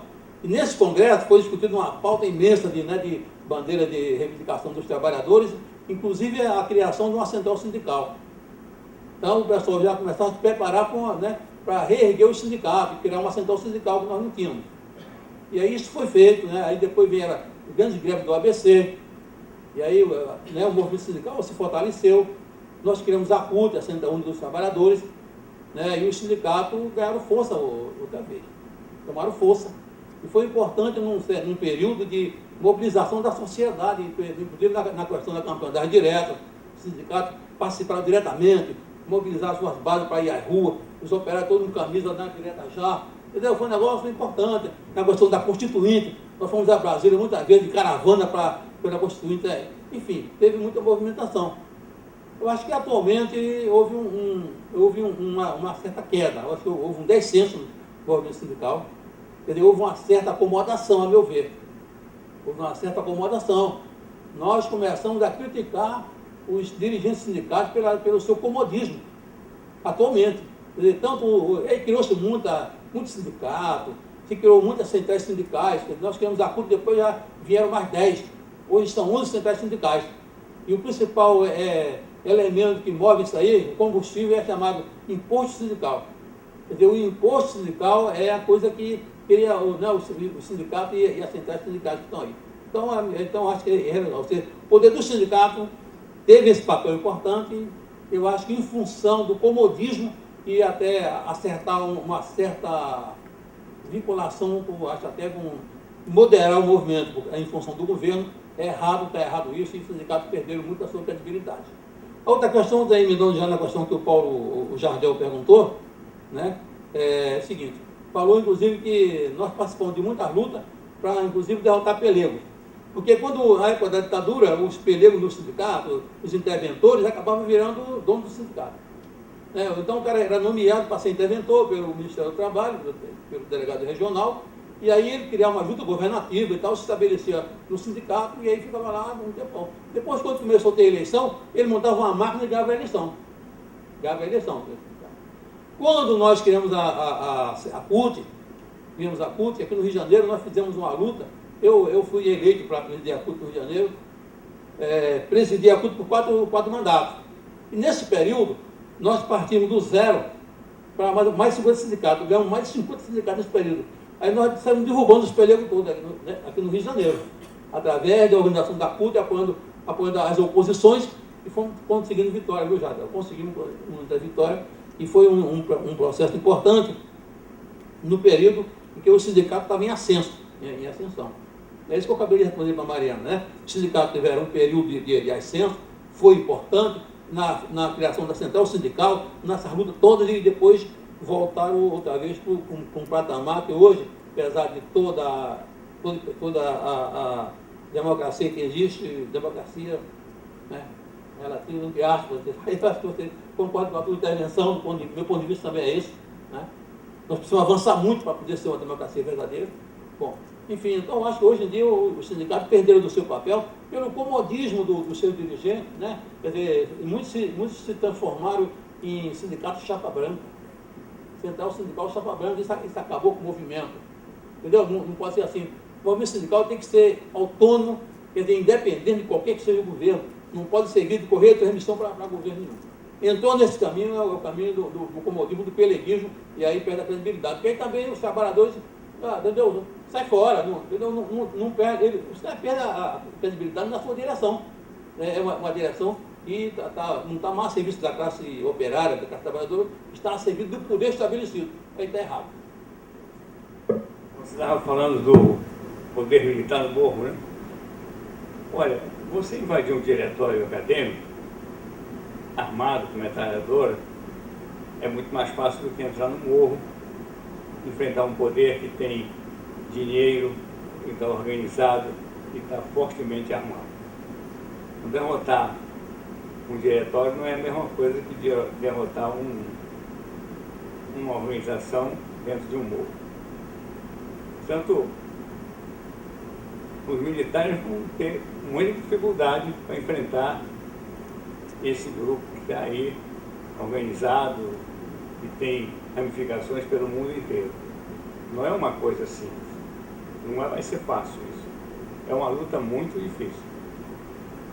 Agora, se essa luta se transferir para uma atuação de cerceamento da liberdade dos estudantes, dos sindicatos, ele vai depender muito da posição dos políticos e dos próprios estudantes da sociedade em geral, porque de vez em quando eu me assusto quando vejo em São Paulo manifestações em favor do golpe, né? Isso aí é um absurdo. Não tinha que ser reprimido. O Bolsonaro agora na praia colocou uma faixa elogiando o golpe militar com um avião passando pela praia. Quer dizer, são atitudes que podem ir fomentando uma formação golpista dentro das Forças Armadas e que devem ser reprimidas, devem ser repelidas imediatamente. Entendeu? E isso me preocupa, claro, fico também preocupado com isso. Agora, com relação à pergunta que ele fez, por que os marinheiros não reagiram? Os marinheiros nunca foram derrotados no golpe. Os marinheiros são vitoriosos. A Marinha pode-se dizer que nunca foi derrotada. Os militares que foram para o clube naval porque não conseguiam agir dentro dos navios e nem no corpo dos fuzileiros navais. Eu estava no gabinete do ministro E o presidente João Goulart não deu uma única ordem para que nós tomássemos posições estratégicas dentro da Guanabara, que era o Palácio da Guanabara, era um dos pontos. O almirante Aragão chegou a se ajoelhar diante do presidente, pedindo que ele atuasse dentro do Palácio da Guanabara, pudesse prender o governador como o Mourão Filho havia feito em Minas Gerais. Mas o Jango não deixou. O presidente não deixou. Então nós ficamos cerceados ali, esperando uma ordem do presidente que não houve. Ele não quis o confronto. Ele temia uma guerra civil. E o Jango preferiu entregar o poder daquela forma. Entendeu? Mas também os militares que assumiram, eles quebraram uma regra. Que existia sempre, era o respeito aos seus colegas. E quando você está dentro de um quartel, no momento de um conflito desse, você tem que tomar uma posição. Uma posição que você coloca ali em risco até a própria vida. Mas, quando terminar o conflito, aquelas partes têm que se entender. Eles não podiam ter prendido, torturado, demitido os oficiais ali. Você teve oficiais que lutaram na Segunda Guerra, como o brigadeiro Rui Moreira Lima, um piloto de caça condecorado no mundo inteiro por bravura, que havia lutado contra o nazismo na Itália. Quer dizer, era um sujeito que é uma honra para qualquer força armada. No entanto, foi preso, foi humilhado e foi demitido da aeronáutica. Você me perguntou sobre... A Marinha tem essa fama de que ela sempre foi uma força da elite. É que os almirantes sempre pertenciam à classe dominante, isso é inegável. E ficou com essa fama de que, por causa dos sobrenomes, Rademacher, Eck, era uma força da elite. Mas eu acho que hoje não tem mais isso, não. As Forças Armadas estão muito mais diluídas na sua formação social. Há gente de todos os segmentos representados dentro de todos os postos. O papel do economista lá atrás, durante a ditadura, e o papel hoje do economista, ele se apresenta de forma bastante distinta.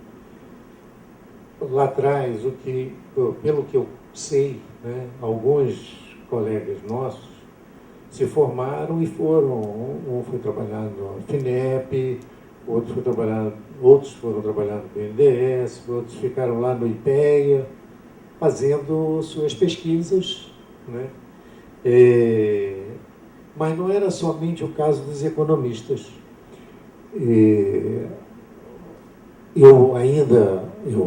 Eu já trabalhando em fábrica, encontrava de vez em quando um colega formado aqui na UF, só que na engenharia. E ele era militante como eu, e ele dizia assim, cara, eu não consigo mais trabalhar porque eu estou trabalhando numa construtora e, os trabalhadores têm um monte de problema. E como eu sou um cara aqui mais próximo deles, vira e mexe, eles vêm conversar comigo. E o chefe lá, o diretor da empresa, me chamou e disse o seguinte, olha, se você quiser ser engenheiro, aqui tem vaga para você, mas se você quiser ser assistente social, você está fora. Esse cara tinha sido formado em engenharia. O que esse cara acabou fazendo? Ele não suportou, e nós tínhamos esse dilema. Ele foi para os Estados Unidos e virou um bambambam da área de energia nuclear. E se aposentou há pouco tempo como professor ali da COP. Né? Então, muitos dos jovens, né, vários colegas nossos, se tornaram, inclusive, doutores. Por quê? Foram embora do país. Muita gente acabou indo embora do país. para você ser um economista com uma perspectiva em que você tivesse autonomia para se posicionar, seria muito difícil, né? Mas, por exemplo, figuras como Malan, Pedro Malan, foi um militante, ouvi dizer que da AP, inclusive, né? Maoísta, entendeu? Então tem muita gente aí que hoje, colegas nossos, né, que eram importantes também na discussão, no debate, né, hoje são membros importantes do PSDB. E com esse discurso de retorno. Não, esse é mais antigo ainda. Mas, assim, colegas nossos, inclusive aqui da UF, mas que foram lá para fora, fizeram o doutorado. E isso continua. Quando eu voltei para a UF, me formei e fui dar aula, tinha uma moçada, André conhece muitos, que todos militantes, petistas, tal, até que foram lá para fora fazer doutorado e voltaram, meu camarada, ninguém segurava os caras. Era o comando do neoliberalismo, entendeu? Ou seja, nós também padecemos dessa ideia de que quando vamos lá para fora, aprendemos que o que é ser desenvolvido é olhar para nosso país, para nós mesmos, para o nosso povo, como um colonialista. Nossa mentalidade servil, nossa mentalidade de colonizado ainda é muito grande, né? Então, naquele momento, eu acho que havia um grande cerceamento, não para você, você podia ser economista, igual hoje você pode ser economista. Tenho também vários amigos que são diretores da área internacional dos grandes bancos aí, entendeu? Pessoas podem ser presidente, um colega nosso, não vou falar nome, foi presidente do Banco do Brasil para promover a privatização do Banco do Brasil na época do Fernando Henrique Cardoso. Até hoje somos duas pessoas que nos encontramos, nos tratamos muito amavelmente, entendeu? Mas ele está lá e eu estou cá, continuo cá, né? Tanto que me tratavam como se eu fosse um moleque irresponsável. E diziam para minha mulher, cuidado com esse cara não vai crescer nunca. Porque a concepção que tinham é que nós poderíamos ousar, nos rebelar, mas que com o passar do tempo nós íamos voltar e seríamos igualzinho aquela música, como nossos pais, né? Eu não sei, talvez seja de fato um caso de moleque que não tem jeito, entendeu? Mas continuo pensando, acreditando nas mesmas coisas que eu acreditava. Mas para mim não havia espaço. E hoje eu trabalho no DIEESE, e quando o DIEESE foi criado, tinha um companheiro que era colega nosso, eu entrei em 68, ele se formou em 1968, era o Parreiras, e ele, junto com um grupo de economistas daqui do Rio de Janeiro, fundaram o DIEESE. Aí ele foi para viabilizar o DIEESE, que esse moço também foi já diretor lá do DIEESE, que o DIEESE é um órgão que a direção é dos dirigentes sindicais, né? Você tem uma direção sindical e tem um corpo técnico que tem uma direção lá, mas quem comanda o DIEESE são os trabalhadores do movimento sindical. Ele foi criado pelo movimento sindical em 1955, em São Paulo. Aqui no Rio, alguns economistas viram a necessidade de montar o DIEESE. Mas também tinha uma crítica ao DIEESE, porque tem uma lógica no nosso país, e aí é uma questão para vocês refletirem na formação de vocês. O conhecimento técnico e científico, ele também pode exercer o papel da segregação e um papel, vamos dizer, ditatorial. A ideia de que a ciência é neutra, que a técnica ela é uma boa técnica, ela é inquestionável, é uma forma de você despolitizar o debate. O debate econômico foi despolitizado, ao mesmo tempo que as decisões políticas passaram a se subordinar à lógica econômica. Então, nós temos uma questão para romper ainda hoje o que é ser economista, o que a economia permite. Nós podemos, estudando direitinho economia, seguindo os bons ensinamentos e indo nos clássicos e tal, nós podemos compreender o movimento, o modo como a sociedade opera.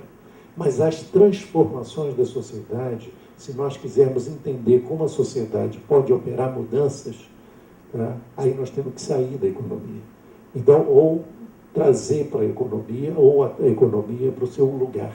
A economia é uma ciência política, uma ciência do campo das ciências sociais. E isso é uma coisa que nós temos que estar sempre refletindo sobre a questão. Então, hoje tem muitos espaços para a economia e é possível formular. É possível formular. Não significa que vai ser vitorioso, né? Mas ainda existe um vício do economista como sendo portador de uma lógica exata, de uma lógica isenta, neutra, e que nós precisamos fazer essa discussão. Naquele momento, quem quisesse ser economista, seria economista. Poderia ter um percurso, mas tinha que colocar-se no seu lugar, né? No caso do engenheiro, era isso, olha, não adianta querer ser assistente social, que aqui não tem vaga para você. Ser engenheiro é cumprir as boas normas da técnica e impor aos trabalhadores que executem as tarefas. Uma das questões que precisa ser pensada é que trabalho, a gente pensa que o trabalhador é alguém que não reflete, mas todo trabalho exige reflexão, exige a mobilização de conhecimento. E aí, nesse sentido, é importante refletir sobre trabalho nas suas múltiplas dimensões. O curso de economia da UF, ainda por muito tempo, preservou a busca de compreender o conflito social, compreender a leitura sobre as relações sociais e de que capital não é arco e flecha.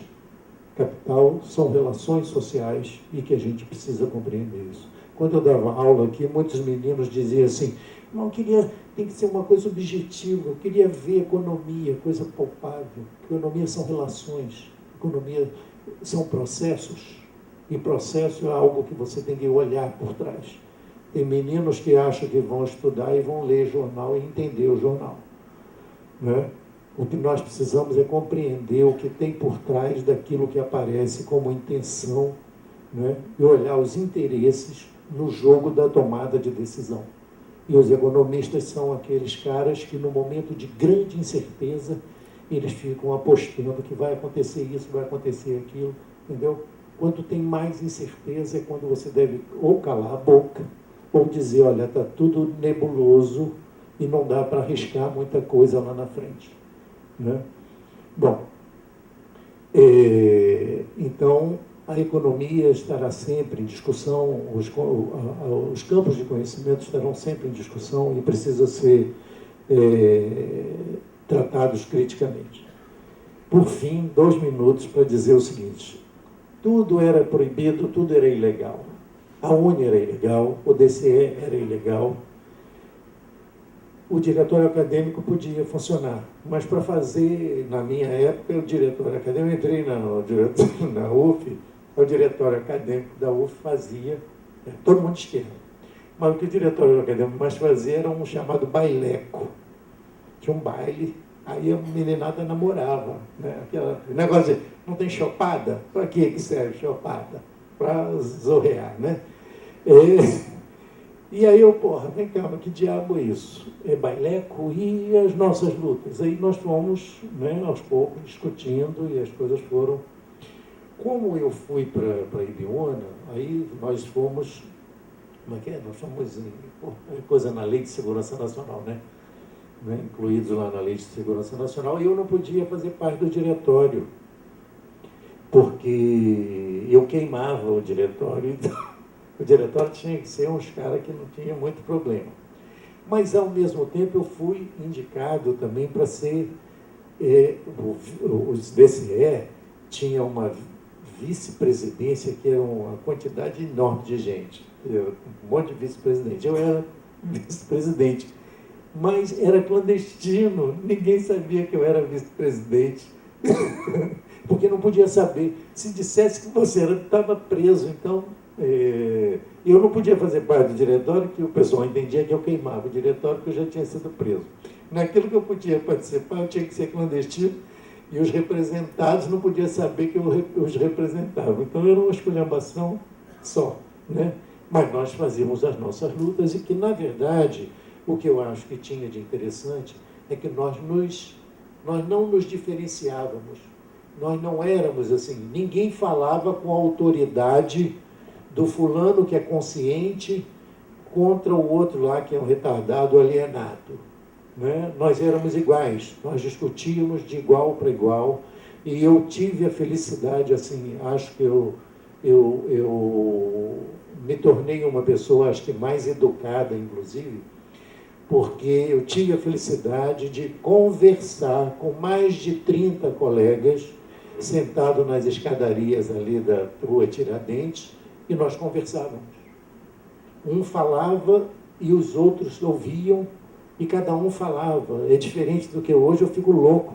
A molecada fala, também tomando cervejinha, fica difícil. Um fala, o outro não terminou de falar, o outro atropela, e nós tínhamos um processo de educação, de ouvir o outro.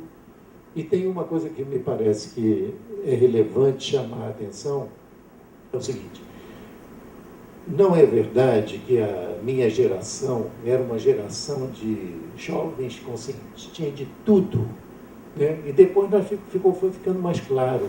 Tinha uns caras que estavam metidos na luta, e até alguns foram para a luta armada, mas o problema dele era que ele não tinha espaço para assumir a questão da sua sexualidade.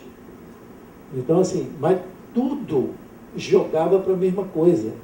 O cara tinha um problema qualquer, ele ia para a rua para brigar contra a ditadura militar. Mas eram várias outras questões que havia. Na economia aqui da UF, o que eu vi, que eu achei muito interessante, é que tinha muitos colegas nossos que eram conservadores. Mas quando chegava em casa, os pais sentavam o cacete na estudantada, que ficava o dia inteiro na rua, saindo no cacete com a polícia, morrendo, né, brigando, jogando pedra na polícia, mas morreram também policiais. Né? E os pais, quando eles chegavam em casa, os pais sentavam o cacete, e eles passaram a viver uma dicotomia, porque na escola, muitas das vezes, eles brigavam conosco, né? Porque nós sempre fomos minoria. A tal da esquerda sempre foi minoria, mas sempre fizemos muito barulho e tínhamos argumentação forte, né? E eles começaram a brigar com os pais, dizendo que nós não éramos os vândalos, porque nós éramos considerados vândalos. O movimento estudantil, quem se manifestava naqueles momentos, éramos considerados vândalos. Mas conseguimos muitas coisas. Aí, vocês agora tem muita revista aí, né? Fizemos a passeata dos 100 mil, né? Que aí juntou muita gente, porque não ia ter repressão, então teve 100 mil pessoas. Mas nos dias antes da passeata dos 100 mil, tinha dias que nós não conseguíamos, você não conseguia ficar no centro da cidade, a não ser para brigar com a polícia. E aí o pau comia. E morreram muitas pessoas no embate com a polícia, né? Só o seguinte, não foi uma coisa como é agora, que aí nós precisamos discutir com muita calma. O movimento estudantil fazia suas manifestações e vinha desde sempre, desde os anos 40, sei lá, mais para trás, não sei, mas tinha manifestações importantes na coisa das passagens. A moçada parava, que era bonde, parava o bonde, parava tudo na cidade,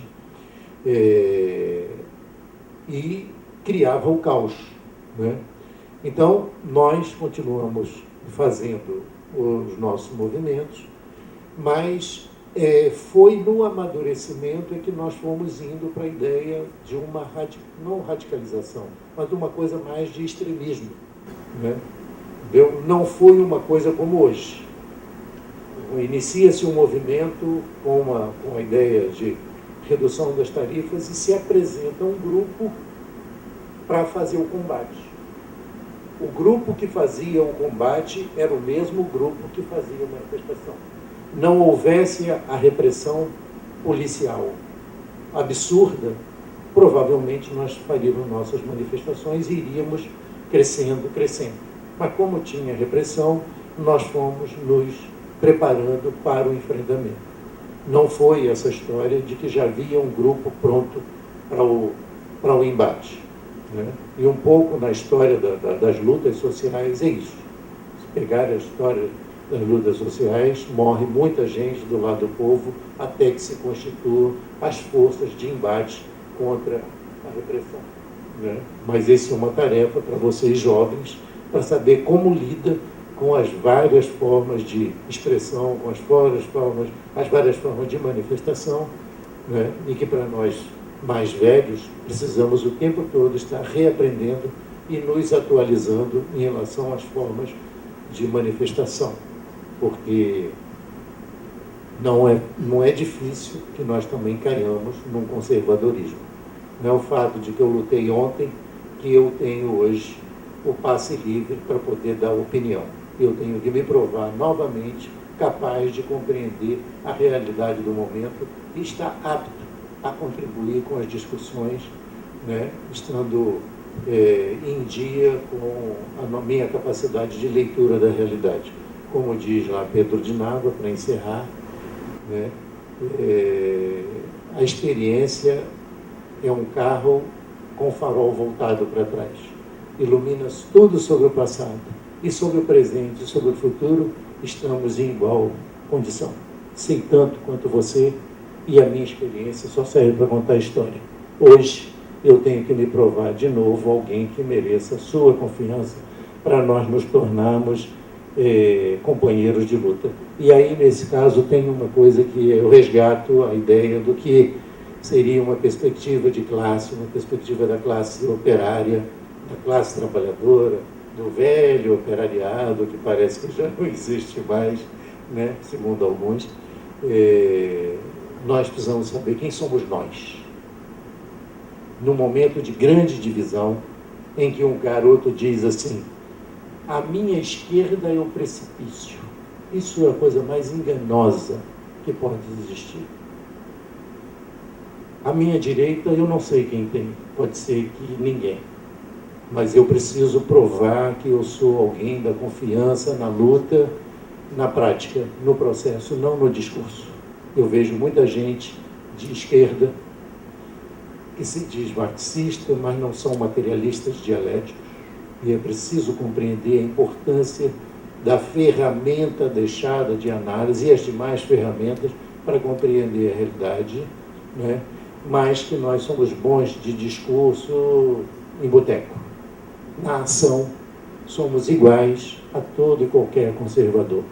Vamos analisar nossas práticas e, por último, vamos valorizar nossas origens, porque nós não vamos nos transformar naquilo que não somos, né? Então, vamos continuar sendo a origem que nós temos, valorizando a origem e chegando onde é possível chegar do ponto de vista do conhecimento e da contribuição com a sociedade. Eu acho que a ciência econômica pode ajudar muito, se desmistificando, tornando-se não uma coisa árida, que os jornalistas ficam alucinados, querendo dizer que sabe o que é, aí ficam falando de pibinho e pibão, não sabem o que estão dizendo.